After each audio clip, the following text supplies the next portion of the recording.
I'm excited to have my next guest. We're going to talk a few different things, but she has been in the trenches on this issue herself for a long, long time.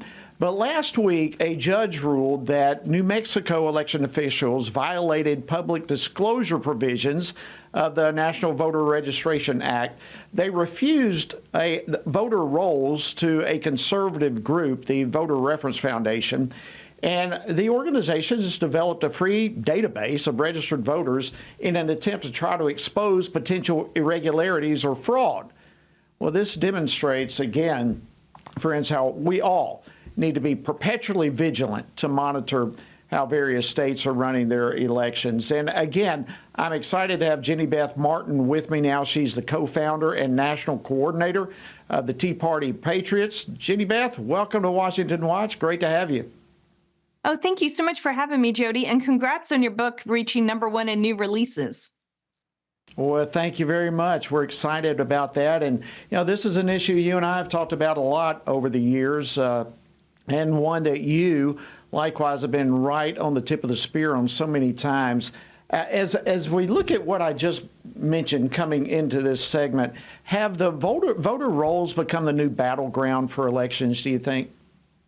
I think that they are one of the major battlegrounds for elections. You have to have a clean roll of voters going into the election so you know who is eligible to vote in which precinct.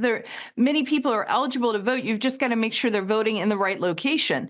And what Voter Reference Foundation is doing is something that is such an excellent tool for all of us as citizens. They are working to get the voter rolls from each of the states around the country, publish them online for free for the public to examine them.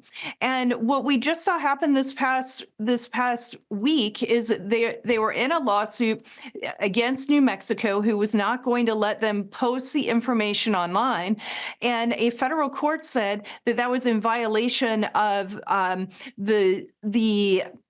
a federal law. And so they came back and said, you have to make it where voters and the public are able to examine the voter rolls. That's what the HAVA law says. And so Help America Vote Act, the HAVA law.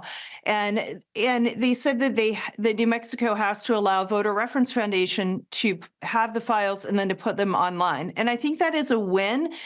There was a similar ruling in Maine with the Public Interest Legal Foundation along the same grounds. I wouldn't be surprised if these states try to take it all the way to the Supreme Court. And I hope that if that happens, we get a ruling that winds up applying nationwide, that we can see these voter files.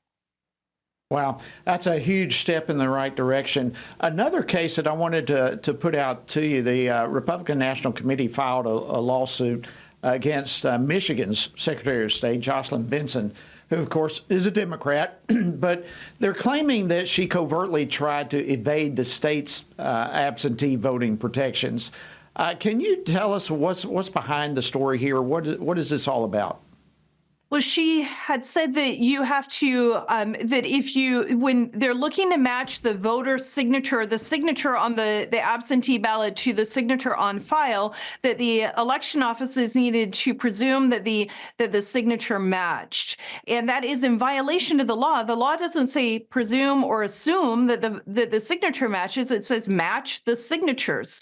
And that there's a huge difference in that. We saw during 2020, especially in Georgia and in other states, that the signature match was not happening properly, and that created a lot of issues in the 2020 election. So I'm really glad to see that the Republican National Committee is proactively filing this suit because of what happened in the presidential preference primary, and hopefully they can get it straightened out before the general election so we avoid the kind of issues that created doubt and uncertainty in the 2020 elections.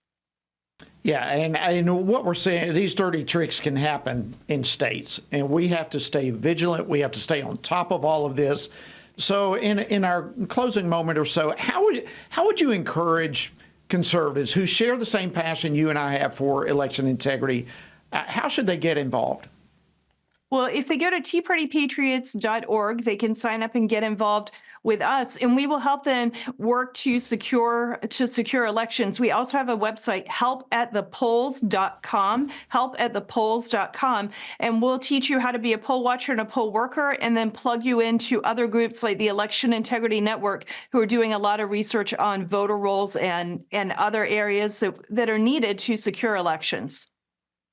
Well, it's really encouraging to me. I think a lot of states have stepped up. They've recognized that there were problems. There were problems. Many states have addressed them, the legislatures thereof. And, voters have to be confident that when they go to the poll, there's going to be one vote count, a legal vote cast and a legal vote counted.